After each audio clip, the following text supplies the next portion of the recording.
In today's video, I'm going to teach you how to build and deploy a bot on Slack. If you want to automate tasks, respond to mentions, or manage simple workflows directly inside Slack, creating your own bot is a great place to start.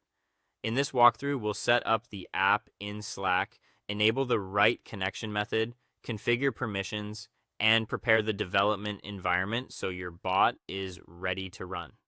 Start by opening your web browser and going to the Slack API apps page. Once you're there, click the button to create a new app, then choose the option to build it from scratch. You'll be asked to give the app a name, so enter a clear and unique name that helps you recognize it later. After that, choose the Slack workspace where you have the proper admin access, and then create the app. This gives you the base container where all of your bot settings will live. Next, enable socket mode. This is useful because it allows Slack to send events to your app through a persistent connection without requiring you to expose a public web server or set up a tunneling tool. In the app settings, open the socket mode section from the left sidebar and turn it on. Slack will then prompt you to create an app level token.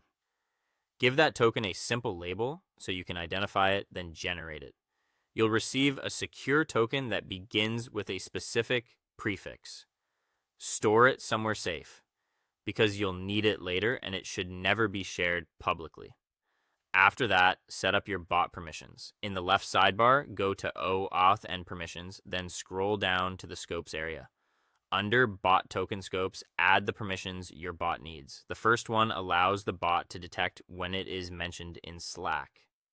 The second allows it to send messages back into channels.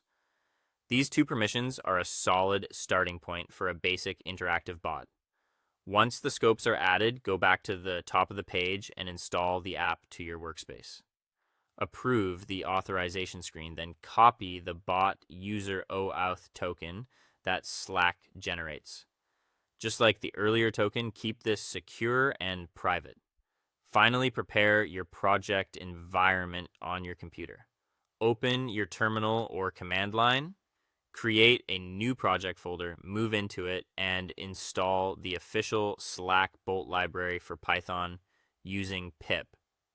This library provides the framework your bot will use to connect to Slack and respond to events. Keeping your project in its own dedicated folder will also make it easier to manage files and dependencies as you continue building. At this point, you've completed the core setup needed to begin developing and deploying your Slack bot.